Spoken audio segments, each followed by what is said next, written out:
Bonjour, bienvenue sur Objectif Math. Dans cette vidéo, je vous propose de résoudre l'exercice suivant.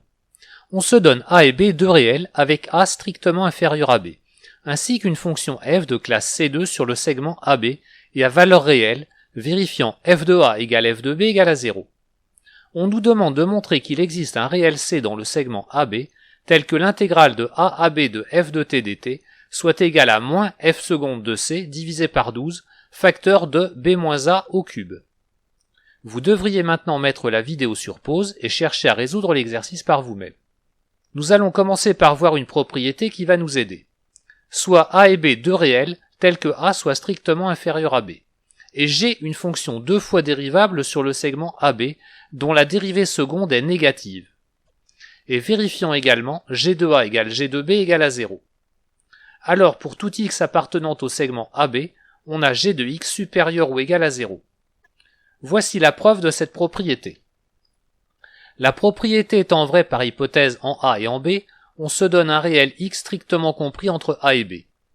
G étant deux fois dérivable, elle est nécessairement dérivable, et on peut lui appliquer le théorème des accroissements finis sur l'intervalle AX.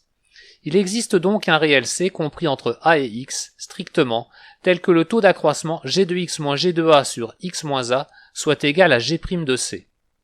De même, il existe un réel D compris entre x et b strictement, tel que le taux d'accroissement g de x moins g de b sur x moins b soit égal à g' de d. Mais comme g seconde est négative, la fonction g' est décroissante. Ce qui donne g de x moins g de b sur x moins b inférieur ou égal à g de x moins g de a sur x moins a. Mais on a supposé que g de a égale g de b égale à 0. Et on obtient g de x sur x moins b inférieur ou égal à g de x sur x moins a. En regroupant tout dans le membre de droite, on obtient alors facilement que g de x est supérieur ou égal à 0. Pour faciliter la présentation de la solution, nous allons aussi calculer l'intégrale de a à b de t-a facteur de t-b dt. On peut bien sûr tout développer, mais il est plus judicieux d'écrire t-b sous la forme t-a plus a-b, ce qui nous permet d'écrire intégrale de a à b de t-a facteur de t-b dt égale à l'intégrale de a à b de t-a au carré plus a-b facteur de t-a dt. Le calcul d'une primitive est très simple et donne t-a au cube sur 3 plus a-b facteur de t-a au carré sur 2, à calculer entre a et b.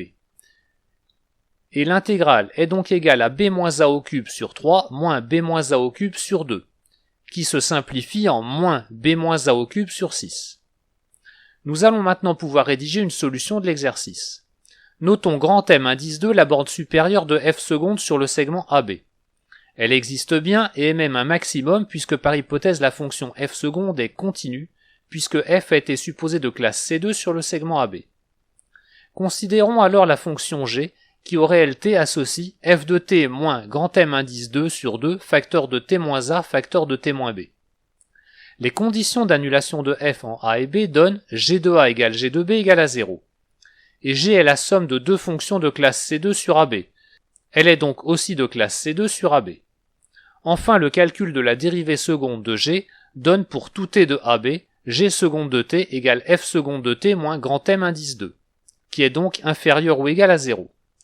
Notre résultat préliminaire permet d'écrire que pour tout t appartenant au segment AB, on a g de t supérieur ou égal à 0, ce qui donne pour tout t appartenant au segment AB, f de t supérieur ou égal à grand M indice 2 sur 2 fois t moins a fois t moins b.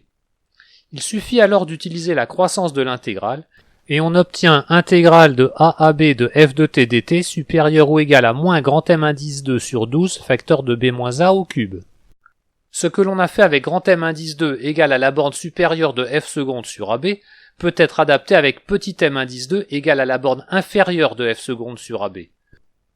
Ce qui donne intégrale de a à b de f de t dt inférieur ou égal à moins petit m indice 2 sur 12 facteur de b moins a au cube.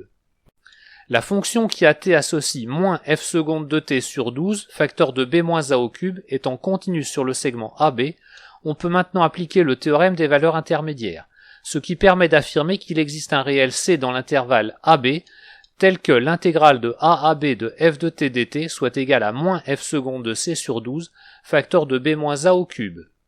ce qui répond à la question. Voilà, cette vidéo est terminée, vous pouvez me laisser des commentaires et me poser des questions. À bientôt sur Objectif Math.